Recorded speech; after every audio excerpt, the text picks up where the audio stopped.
Bueno, buenas tardes alumnos. Hemos llegado a nuestra última clase, es decir, a la segunda clase del tercer encuentro. De forma remota, aunque presente, va a ser nuestro último encuentro todos juntos. Seguimos en contacto por el tema de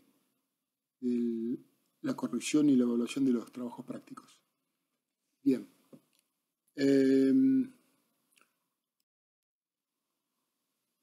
El tema que vamos a tratar, o mejor dicho, no vamos a tratar, sino que vamos a seguir tratando, el tema del fondo antiguo, ¿sí?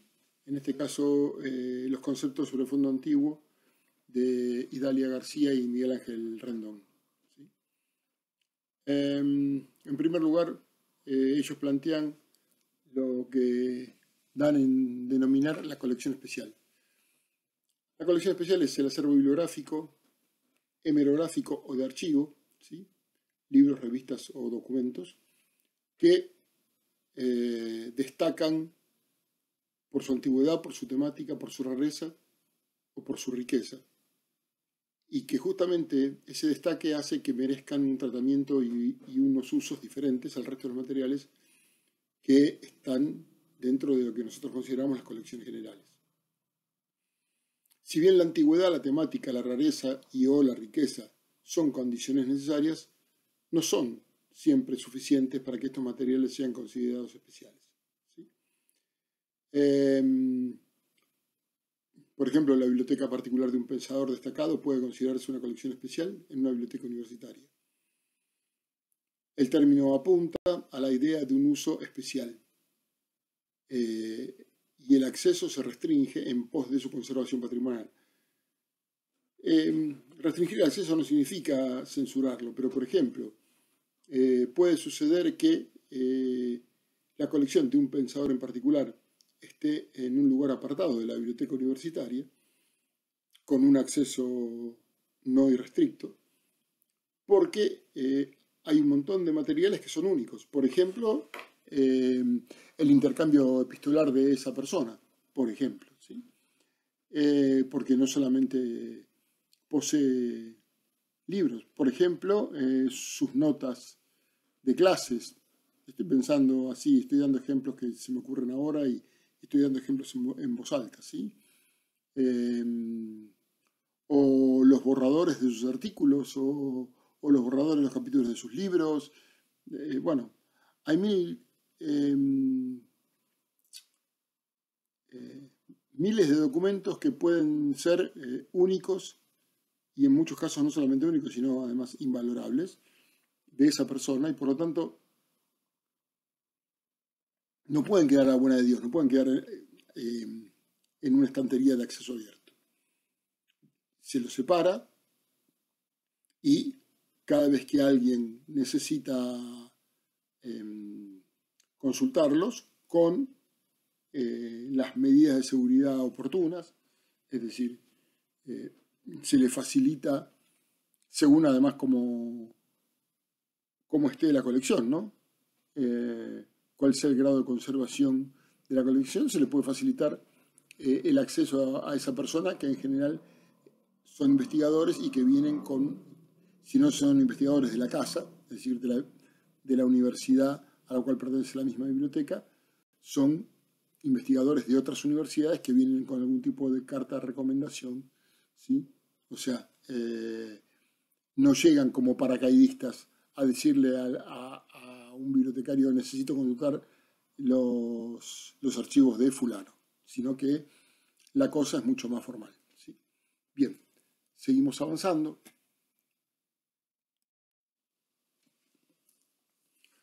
Bueno, ¿a qué se refieren Idalia y García y Rendón en cuanto a libros raros? En primer lugar, decir que el término libro raro es un término que no empezó a usarse acá en los países de habla hispana, sino que es un término que, como bien lo dice el apunte, proviene del mundo anglosajón. Y se refiere a materiales extraordinarios, poco comunes o frecuentes. Pero el término también se aplica a aquellos libros antiguos que aparecen en el mercado cada 10 años o cada generación. el objeto se convierte en único en razón de su rareza. Por ejemplo, los manuscritos de cualquier tema o época, por ser singulares, entran en esa categoría. Para hablar de rareza, ese ejemplar debe poseer ciertas características que no se encuentran en otros materiales similares. Yo voy a poner un ejemplo de dos autores que trabajaron bajo un único seudónimo, que fueron los escritores argentinos y amigos entre sí, Jorge Luis Borges y Adolfo Bioy Casares. La familia de Adolfo Bioy Casares era una familia del interior de la provincia de Buenos Aires y tenía campos y fundamentalmente tenía una empresa láctea muy conocida hace 40, 50 años atrás que se llamaba La Martona. Y un poco en serio y un poco en broma, los familiares de Adolfo Bioy Casares, dueños de La Martona, ¿sí?, por el lado de los Casares, le piden a Bioy si no querían hacer, si él no se animaba a hacer, un folleto hablando de las bondades de la leche de La Martona para ser distribuido. Y Bioy le pide ayuda, colaboración a Jorge Luis Borges.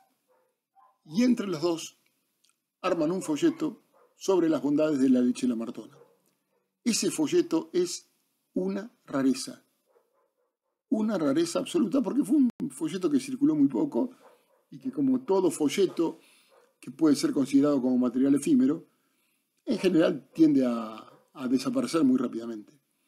Bueno, ahí tienen el caso de un ejemplo muy raro. Yo tuve en mis manos, para poner otro ejemplo, un libro que había sido cortado como el capullo de una flor, ¿sí? Y el libro era un libro súper conocido de un autor del siglo XIX, un autor argentino llamado Estanislao del Campo. La rareza del libro no tenía que ver con el texto, porque el texto era un texto muy conocido de este autor. Permítanme decirles que no me acuerdo en este momento qué texto era, pero era uno de los textos que se estudian generalmente en la escuela secundaria. Ahora, ¿cuál era la rareza del ejemplar? Bueno, la rareza del ejemplar era que estaba cortado el libro como si fuera el capullo de una flor, ¿sí? Entonces, todo el encanto del libro, toda su rareza, era esta forma tan peculiar que tenía el libro. No era una monografía en formato rectangular o en formato cuadrado, sino que estaba cortado como el capullo de una flor. Bien, para que ustedes se puedan hacer una somera idea de qué nos referimos cuando hablamos de raro. Yo les di dos ejemplos bien distintos. Uno, un folleto comercial, que tenía como rareza o como particularidad más notoria, escrita por dos de los más grandes escritores de la literatura argentina, ¿sí?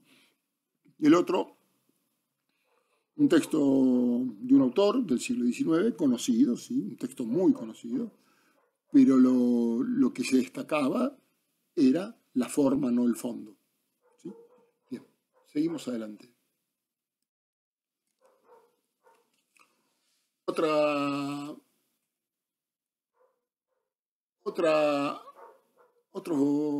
elemento que puede componer un fondo antiguo son las bibliotecas históricas.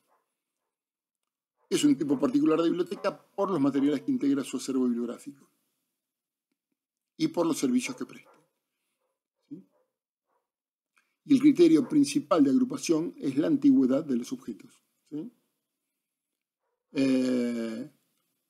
Se la considera biblioteca histórica porque conserva objetos históricos, ¿sí?, tanto material bibliográfico como documental, u otro tipo de objetos que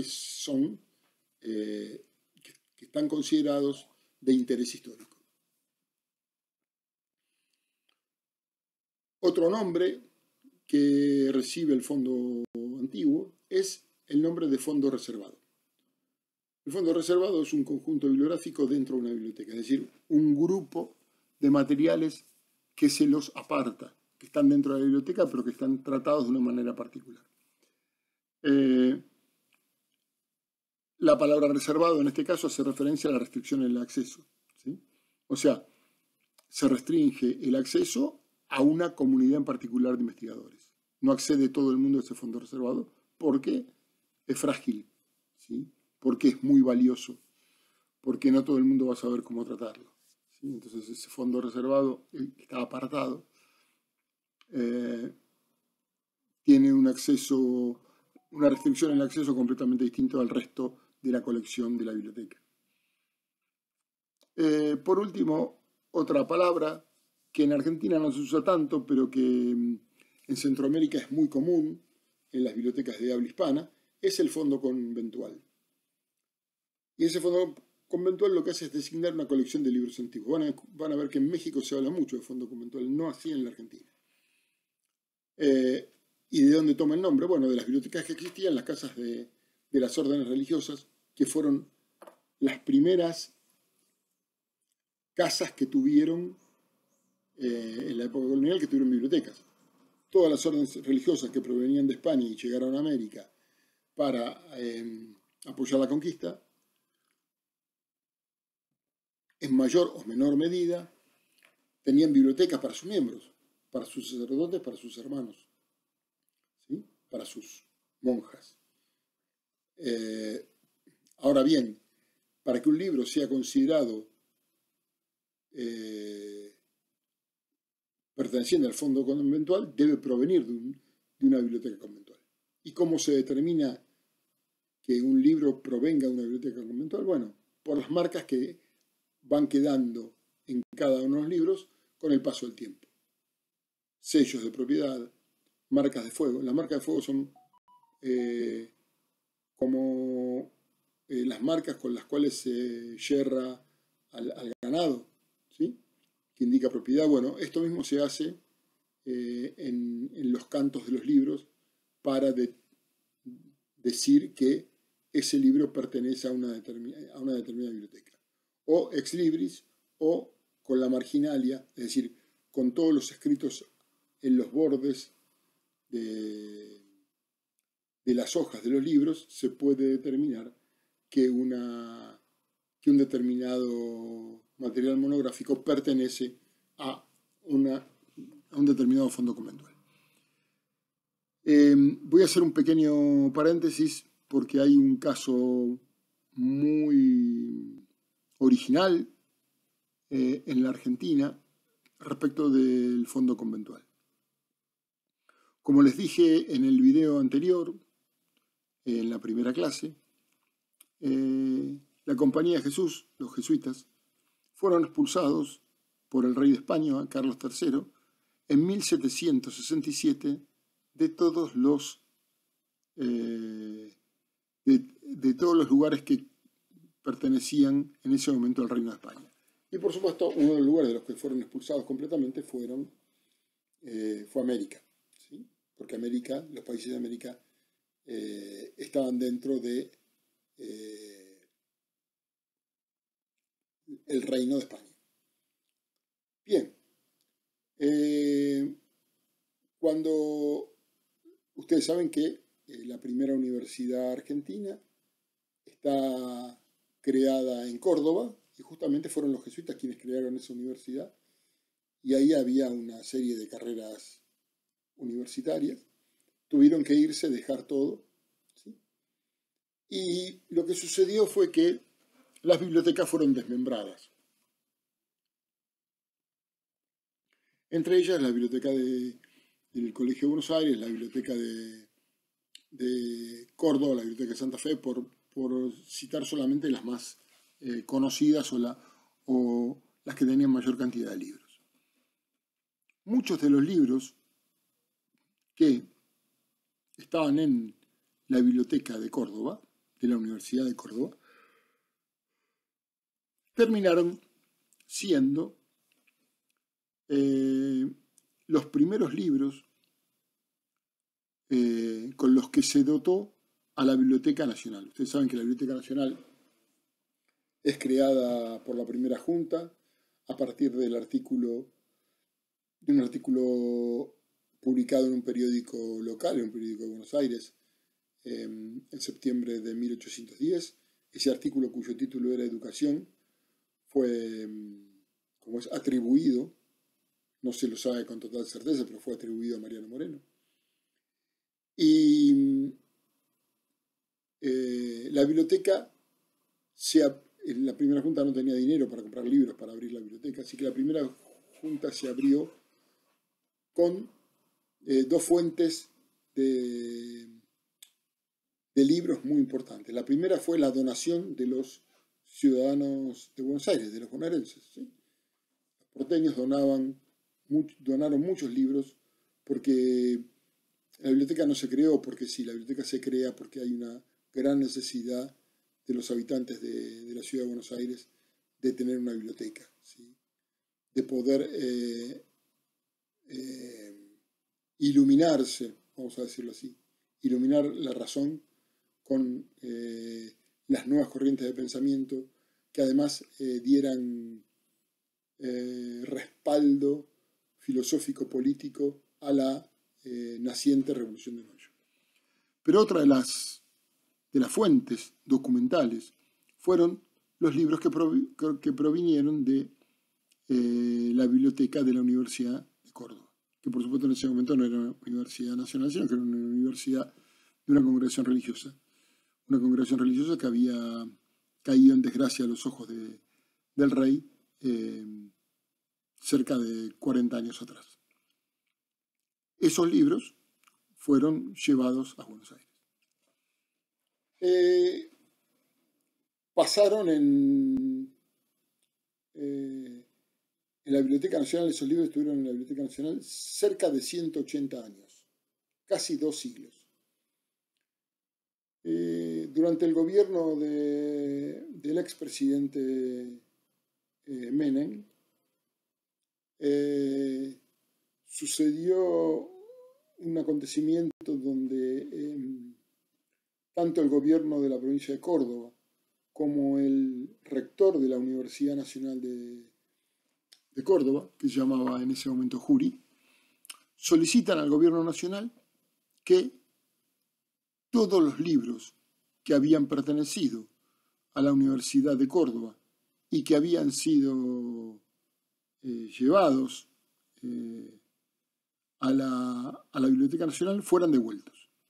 Entonces la Biblioteca Nacional tuvo que armar una especie de comité donde se hizo un reglamento, donde se pusieron las cosas muy en claro para saber, bueno, qué libros, cómo reconocer. Bueno, había muy poca información, había alguna información que hablaba de los bultos que los carreros habían llevado. Ustedes saben que los libros se transportaban por los libros y los enseres y los utensilios y las herramientas se transportaban por carros, ¿sí?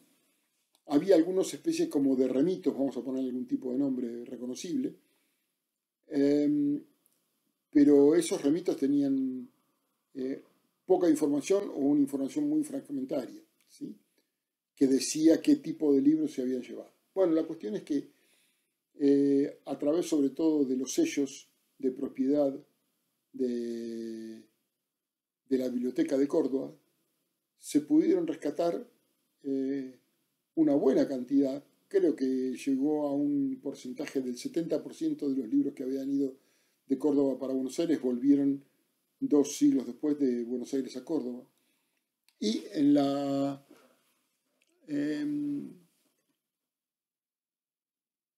manzana jesuítica, en la ciudad de Córdoba, donde funciona en este momento la Biblioteca Central, ahora sí, de la Universidad Nacional de Córdoba,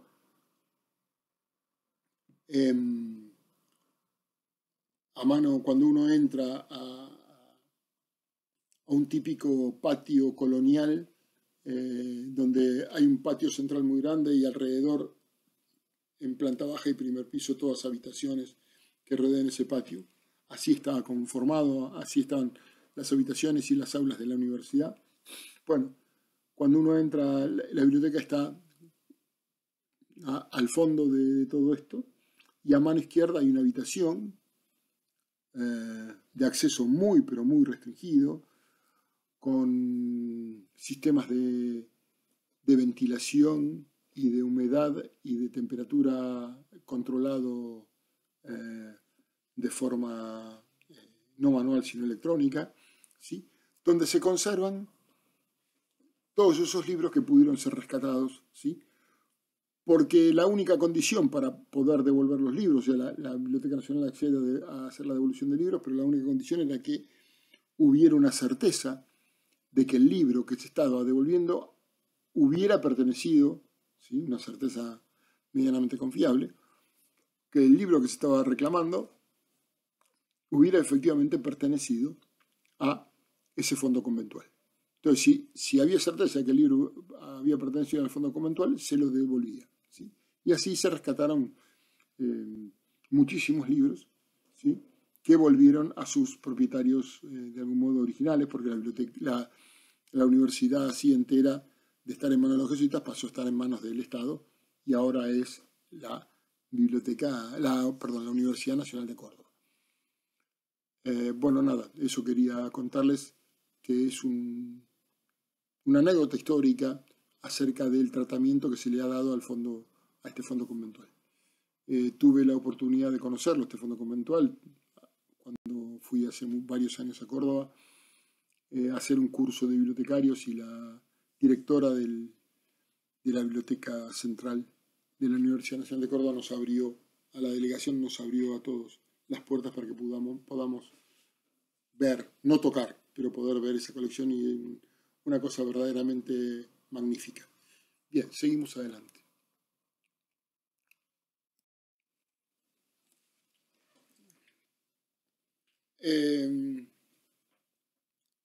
García y Rendón afirman que la característica esencial del Fondo Antiguo es su valoración cultural. Y la valoración cultural podemos decir que tiene tres ejes. Un eje es su valor histórico, otro eje es su valor estético y un tercer eje es su valor de conocimiento. En cuanto al valor histórico, los materiales que pertenecen a un fondo antiguo con valor histórico tienen un valor patrimonial, es decir, lo separamos del resto, restringimos su acceso y ponemos especial énfasis en preservarlo. Como todo objeto que tiene valor histórico, sabemos que es imposible conservarlos todos, y a las nuevas generaciones no les interesa conservar todos, sino que hace una selección de qué objetos conserva y qué objetos no conserva o desecha o deja que el paso del tiempo los termine destruyendo. Por eso es el hombre contemporáneo quien otorga valor a esos objetos. En cuanto al valor estético, también un objeto de fondo antiguo puede tener una valoración importante desde el punto de vista estético, ¿sí? Y ahí entonces la mirada está puesta en el valor de la encuadernación, las ilustraciones, la composición de la caja de texto,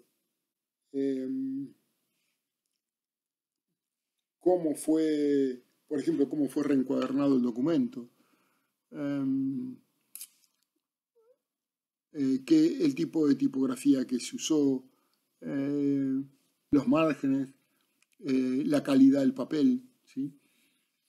Y estas creaciones estéticas deben ser conocidas y puestas en valor para las generaciones que siguen, ya que esta valoración estética hace a la formación del ser humano, en tanto integrante de un cuerpo social, en tanto integrante de una comunidad que tiene entre sus valores culturales los documentos, ¿sí?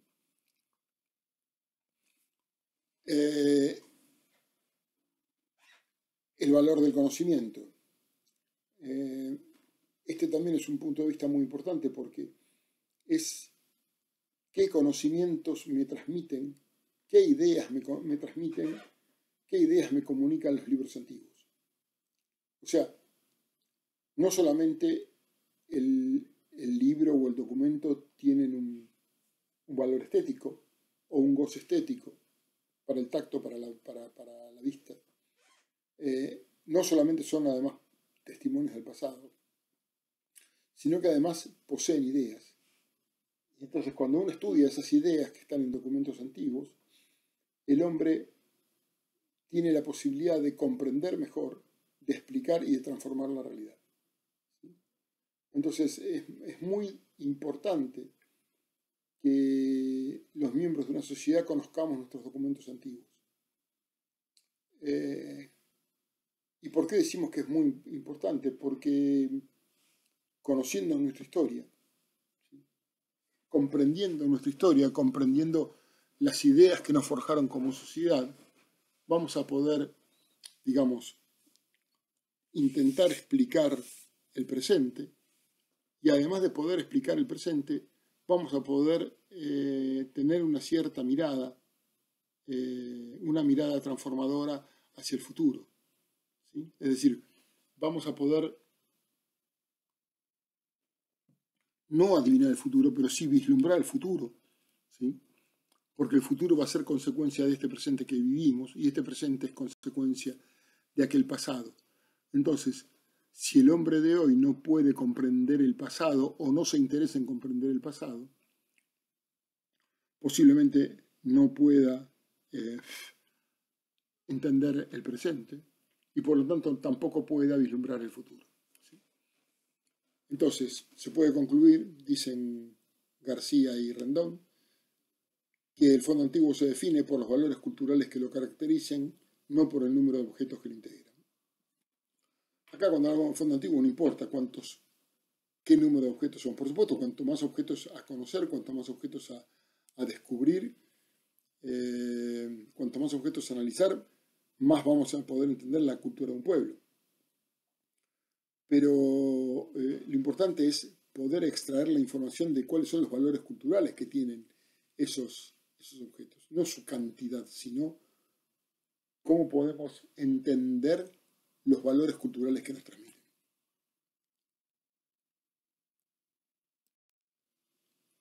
Bien, acá vamos a hacer hincapié a la valoración del libro, ¿sí? En este caso es el punto de vista del bibliotecario de fondo antiguo. El señor que escribió este artículo, más que un artículo, fue una conferencia que brindó Julián Martín Abad, fue durante muchísimos años el responsable de libro antiguo o incunables en la Biblioteca Nacional de España.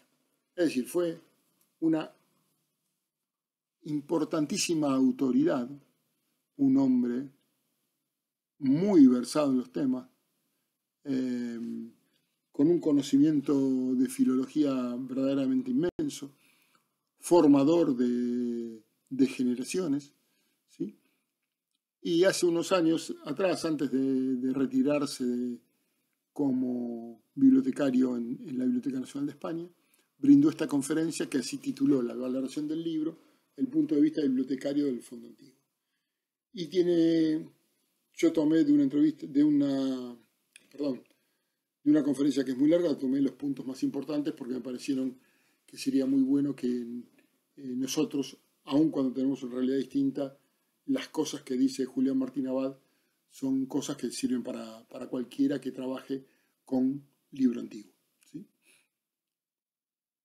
Comienza ahí tratando de demostrar qué significa valorar un libro antiguo. Y él dice que la valoración es un proceso en el que mediante un examen minucioso, desde diversas perspectivas y con muy diferenciados saberes, descubrimos los rasgos de una pieza o de un conjunto de piezas que nos permite concretar su valor cultural. Voy a detenerme brevemente acá, en este pedacito de la definición, desde diversas perspectivas y con muy diferenciados saberes. Es decir, para conocer y valorar un libro antiguo es necesario hacer un examen que sea multidisciplinar.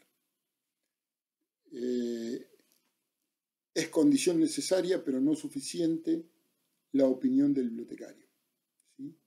Entran otras personas especialistas en el manejo, el especialista en la bibliografía material, el especialista en papel, el especialista en historia de las imprentas, el especialista en las marcas de agua, el especialista en como es tipografía. O sea, hay muchísimos especialistas que pueden participar de este examen que él llama minucioso, ¿sí? Para poder entender mejor el valor de un libro antiguo. Y él dice que la tasación consiste en traducir en parte ese valor cultural a su valor económico o comercial. Pero, dice, al igual que lo dice la canción de Joan Manuel Serrat, que no hay que confundir valor y precio, que valor y precio no son sinónimos, que el precio de una pieza bibliográfica está condicionado por factores, por 1000 factores ajenos a su valor cultural. En muchos casos es la moda del momento, circunstancias políticas y económicas, algunos eventos culturales. Entonces, es sumamente importante tener presente que el valor de mercado, por decirlo así, el valor económico, el valor comercial o el precio de mercado, tiene una serie de condicionamientos que no tienen que ver con el valor cultural de la obra. ¿Sí? Tampoco se debe confundir, dice Julián Martín Abad, la valoración bibliofílica y el valor cultural. El bibliófilo hace una valoración de la pieza que tiene delante a título personal. Por eso dice Julián Martín Abad, aprecia algo por lo que vale para él. El bibliotecario no valora para él, el bibliotecario valora para los otros, para el resto, para la comunidad. Y además, otra cosa muy importante, para el bibliófilo una pieza es algo único. Para el bibliotecario una pieza, o la misma pieza, tiene significación en cuanto a cómo se inserta esa pieza en la colección de la biblioteca donde este bibliotecario trabaja. Esto es sumamente importante. ¿Sí? O sea, no tiene sentido pagar una fortuna por una pieza que no se inserta de ninguna manera dentro del resto de la colección de mi biblioteca. ¿Sí? El contexto de nuestra colección es un dato muy valorado a los fines de hacer la valoración cultural de una obra. ¿Sí? Respecto de la identificación de manuscritos,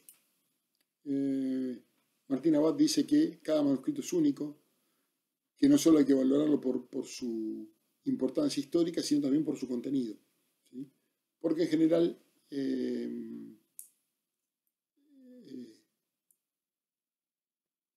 los datos que tenemos para la identificación de los autores de manuscritos no son siempre fiables. Los bibliotecarios han creado a lo largo de las generaciones instrumentos como los repertorios de incipits. ¿Qué significa? ¿Qué es un incipit? Se llama incipit o incipit a la primera palabra de la página de un manuscrito.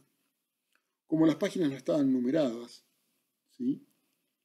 La forma de identificar un manuscrito o las páginas sucesivas de un manuscrito era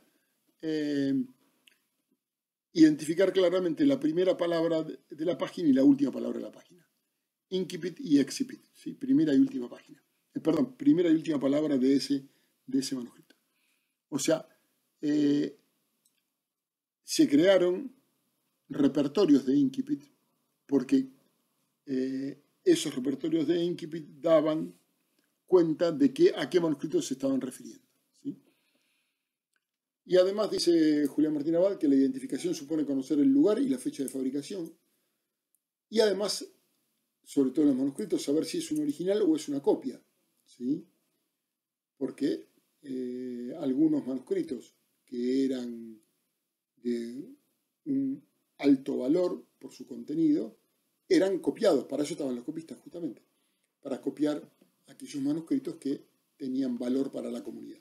¿Sí? Entonces, hay que determinar si ese manuscrito que yo tengo en la mano es un original, es una copia, y cuáles son los elementos históricos que rodeaban ese manuscrito para saber a qué fondo pertenecían. ¿Sí? Originalmente, ¿a qué fondo pertenecían?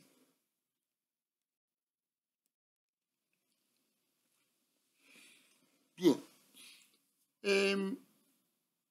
Vamos a entrar entonces ahora de la mano de Martín Abad en la identificación bibliográfica del libro antiguo y vamos a ver algunos elementos. ¿Sí? Esa identificación bibliográfica del libro antiguo es la primera tarea, dice él. Y para hacer la identificación existen multitud de fuentes de información disponibles. Martín Abad, en esto de las fuentes de información y en el reconocimiento y la identificación bibliográfica del libro antiguo, es el creador de un término que se usa en el mundo bibliográfico, y ese término es el término fantasma bibliográfico. Y lo cuenta de la siguiente manera. Él dice que al momento de la catalogación, de la identificación de un manuscrito o de un libro, puede suceder que aquel que está haciendo la identificación haya cometido errores, sobre todo errores, en este caso errores en la fecha de publicación de la obra. ¿Sí? Entonces supongamos que tenemos una obra cuya primera edición fue en el año, vamos a poner cualquier año, 1502, y que su segunda edición fue en el año 1504. ¿Sí? Y hasta ese momento todo el mundo sabía que había una edición en el año 1502 y una segunda edición en el año 1504. Ahora puede ser que haya venido un bibliotecario de fondo antiguo que por esas cuestiones del azar se haya equivocado en datar, en fechar el manuscrito que tiene delante. Y no pone ni 1502 ni 1504, sino que pone 1503. Es decir, pone una fecha intermedia entre la primera edición y la segunda, o entre la segunda y la tercera, no importa. ¿Sí? Inventa una fecha. ¿Sí? No estoy diciendo que lo haga adrede, estoy diciendo que puede suceder que uno tenga un error al momento de poner una fecha. Y entonces crea una pieza bibliográfica que hasta ese momento no existía. ¿Sí? ¿Por qué? Porque muchas veces los bibliotecarios tenemos la mala costumbre de copiar las descripciones que han hecho otros sin verificar la fuente, sin verificar si las fechas están correctas.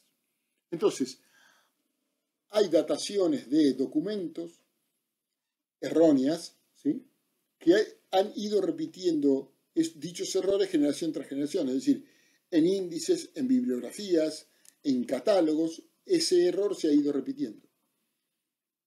Ese error que se ha ido repitiendo es lo que Julián Martín Abad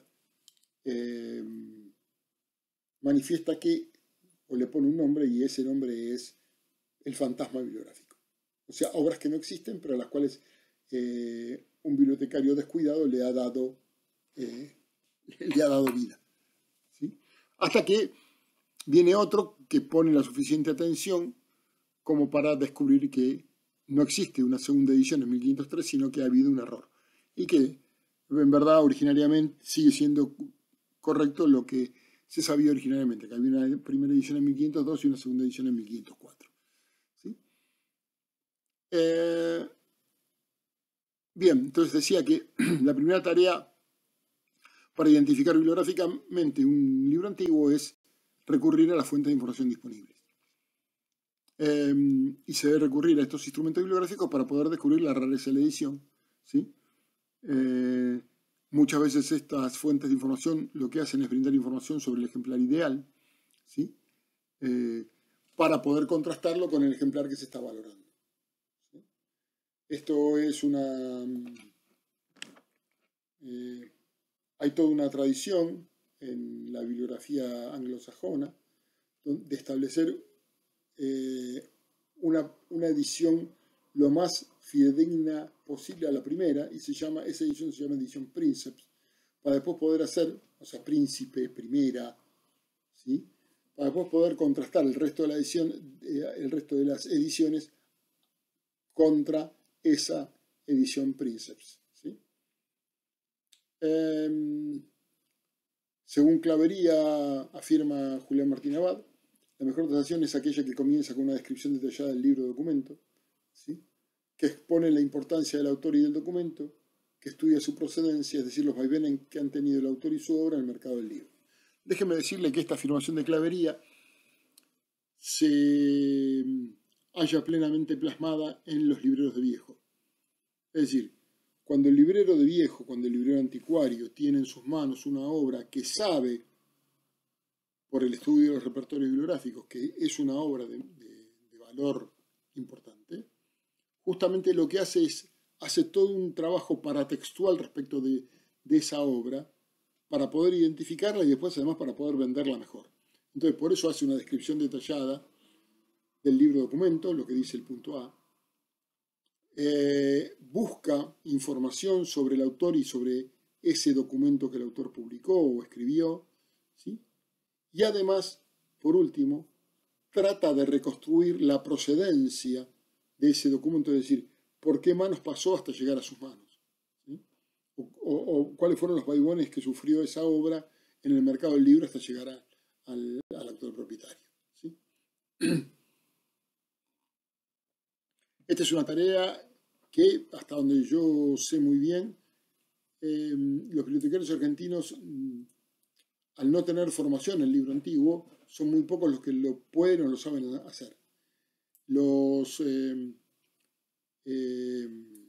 libreros anticuarios, los libreros de viejo, en razón de que esa es su, digamos, poder hacer eso con un libro, con una obra valiosa, es una de las razones por las cuales después puede venderlo mejor en el mercado del libro, han aprendido de otros libreros anticuarios, han aprendido a describir a la obra, han aprendido a rastrear datos del autor y de esa misma obra, y han aprendido a estudiar la procedencia del documento, es decir, cuáles han sido los pasos que han depositado el libro en las manos de este actual propietario, ¿sí? Por eso digo, esto es una actividad que hacen muy bien, no muchos, son muy pocos, pero hacen muy bien los libreros anticuarios. No así los bibliotecarios, porque a los bibliotecarios les falta formación académica para esto. Y Argentina sigue teniendo una deuda pendiente respecto de la formación académica de los bibliotecarios del libro antiguo. Bueno, volviendo a Julián Martín Abad, podemos decir que los elementos a tener en cuenta para descubrir el valor cultural del libro antiguo son el autor y el texto, las características tipográficas y editoriales, la integridad y el estado de conservación de la obra, la antigüedad y rareza, y las particularidades históricas de la pieza. Ahora vamos a ver cada una de ellas. El autor y el texto.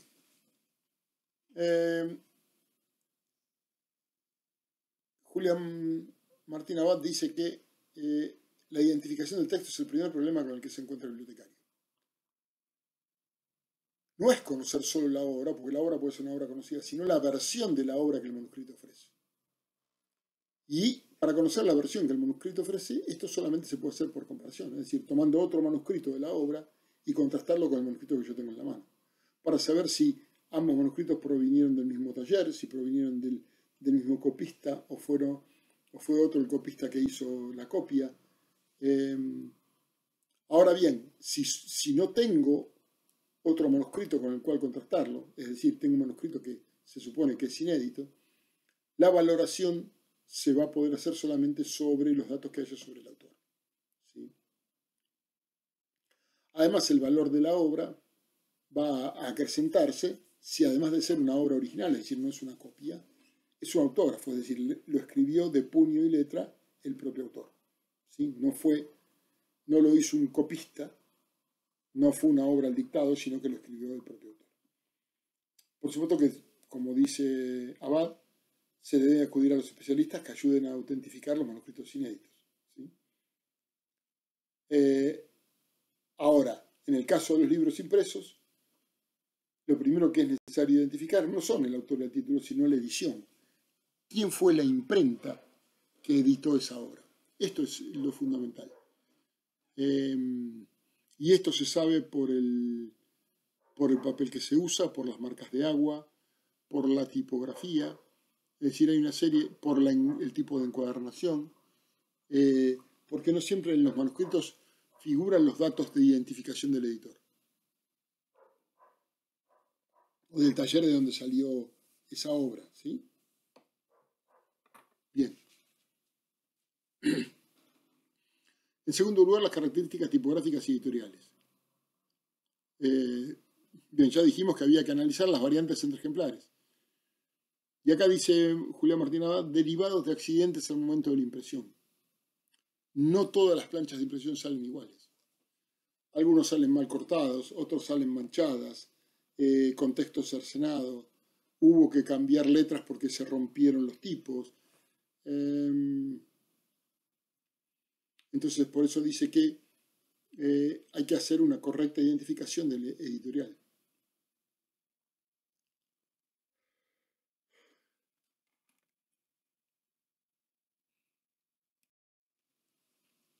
Bueno, el otro tema que hay que tener presente es la integridad y el estado de conservación. Cuando un texto impreso está mutilado, obviamente es un aspecto negativo y baja su valor, ¿sí? Es solo el texto impreso, pero no en el caso del manuscrito. Porque como dice Martín Abad, como tiene características de único, estamos obligados a aceptarlo con las deficiencias que trae, ¿sí? No vamos a encontrar por ahí otro ejemplar. Es ese, aunque esté roto, aunque esté rasgado, aunque esté mutilado, es el único que tenemos, ¿sí? Por supuesto que el bibliófilo, al contrario del bibliotecario, busca ejemplares impolutos, ¿sí? Con los márgenes limpios, con la tipografía clara. En cambio, el bibliotecario no, el bibliotecario valora la marginalia. La marginalia son todas aquellas notas escritas de puño y letra a los costados, en los márgenes de las páginas de un libro.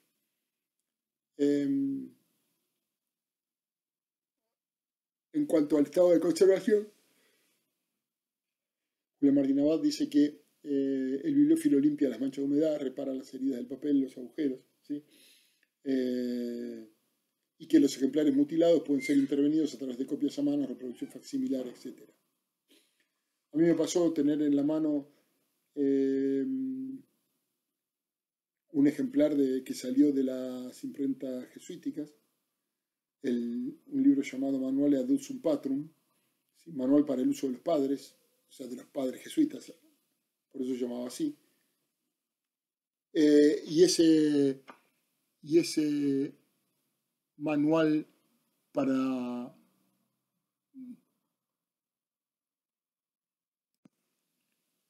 les decía entonces que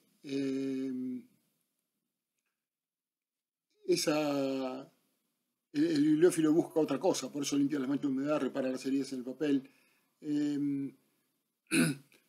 Y les ponía como ejemplo el manual Ad usum patrum, que era una obra hecha en las imprentas jesuíticas, una obra que estaba impecable, pero que de tanto manosearla tenía la portada, había sido reemplazada, porque la portada original se había perdido, y había sido reemplazada por una reproducción facsimilar muy bien hecha, excelente, pero había sido reemplazada por una reproducción facsimilar. Que en este caso no modificó el contenido original del documento porque fue exactamente la reproducción facsimilar de la portada de la obra, ¿sí? Seguimos adelante. Respecto de la antigüedad y la rareza. La antigüedad de una obra no es en sí mismo un valor, sí lo es la rareza, ¿sí? El término raro, como dice muy claramente Julián Martín Abad, habla de la singularidad del ejemplar, ¿sí? La rareza puede ser absoluta si hay un solo ejemplar. La rareza es relativa dependiendo del número de ejemplares conservados. En relación a las particularidades históricas de la pieza,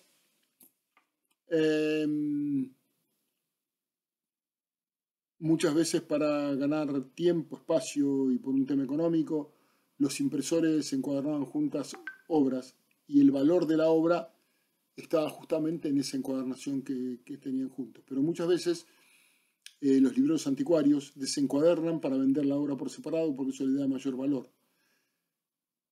Es cierto que eso puede tener un mayor valor comercial, pero también es cierto que de esa manera se está destruyendo un documento histórico, ¿sí? O sea, se destruye un documento histórico para incrementar un valor comercial, ¿sí? Por eso siempre hay que tener en cuenta cómo vino encuadernada la obra, ¿sí? Y un elemento que incluye acá Julián Martín Abad, que me parece sumamente importante, es el elemento de la presencia de marcas de lectura y de censura. Tachaduras, textos arrancados, ¿sí? Esto en los libros antiguos ha sido bastante común, ¿sí? Bien. Esto es todo lo referido al tema de el bibliotecario del libro antiguo. Ahora voy a centrarme en qué tipos de bibliotecas encontramos en nuestro territorio hasta 1830. Esta es una taxonomía, una clasificación que hizo el doctor Alejandro Parada y yo la tomé, ¿sí? Él tomó varios tipos de bibliotecas distintas, ¿sí? Las que él creyó que podían estar dentro de una categoría y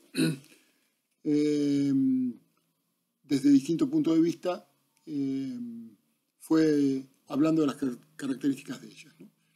En primer lugar tomó las bibliotecas de instituciones religiosas, las que estaban dentro de conventos, colegios, monasterios, misiones, ¿sí?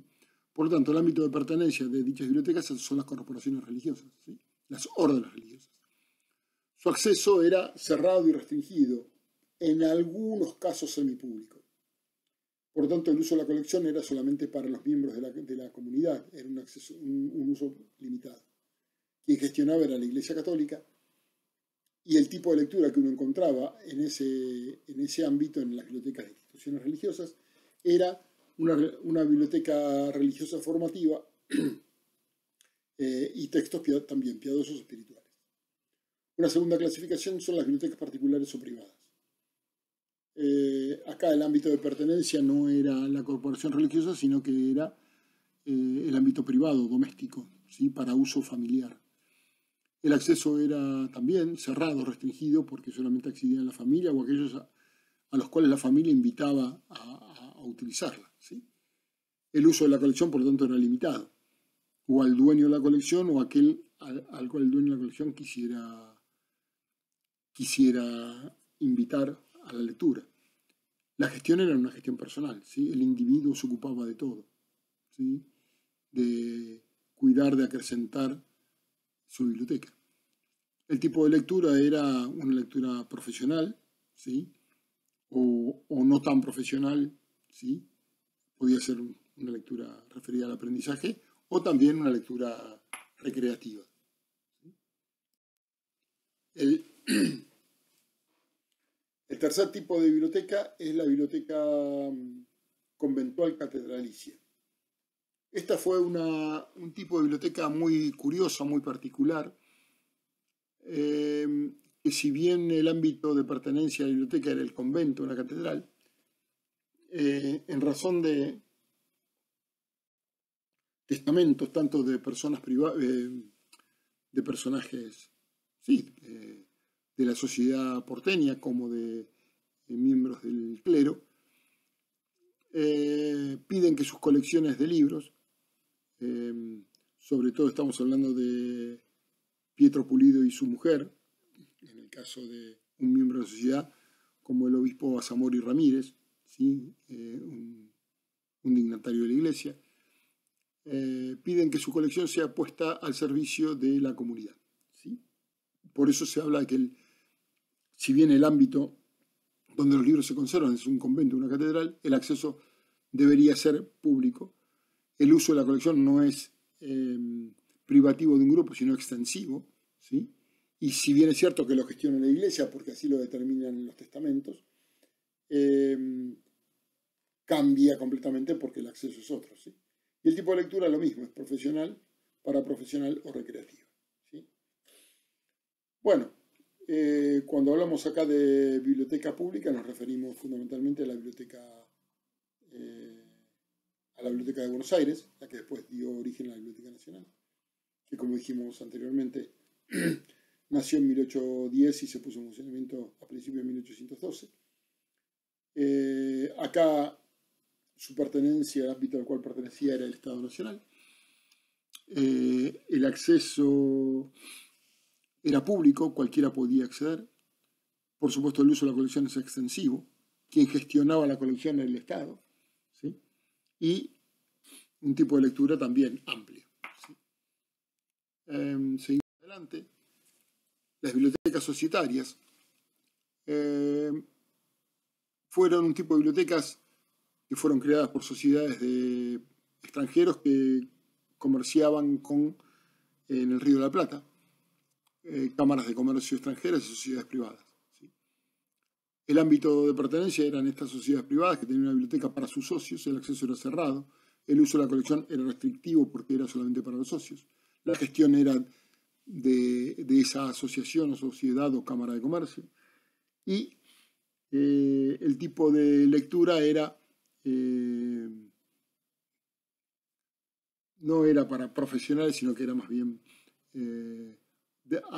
cuasi formativa o recreativa también. Después tenemos las bibliotecas que se formaron dentro de los institutos de enseñanza de aquella época. Esos institutos podían ser tanto del ámbito privado como del ámbito estatal. El acceso era restringido o como mucho era semipúblico. La colección era limitada, porque fundamentalmente lo usaban los miembros de esa comunidad, o sea, de ese instituto de enseñanza. La gestión, de acuerdo a si el colegio era privado, y si el colegio era estatal, la gestión era estatal. Y el tipo de lectura estaba restringida a los textos de enseñanza y aprendizaje. Bien. Una biblioteca que se puso de moda, sobre todo en la década de 1820, fueron las bibliotecas circulantes o gabinetes de lectura. ¿En qué consistía? Bueno, en que uno se asocia, un comerciante, en general eran comerciantes que traían libros del extranjero en diferentes idiomas. Pensemos que en aquella época el francés era un idioma muy difundido entre la clase alta, entre los que tenían posibilidad de lectura. ¿Sí? Entonces traían los libros y por una pequeña cuota mensual uno podía retirar determinada cantidad de libros por mes. ¿Sí? Por lo tanto, el ámbito de pertenencia era un ámbito privado. ¿Sí? El acceso era cerrado, por supuesto, era restringido a quien pagara la cuota. Y el uso de la colección también era restrictivo, ¿sí? Porque dependía, el uso de la colección era para el socio, no era para todo el mundo. La gestión era una gestión privada, no estatal.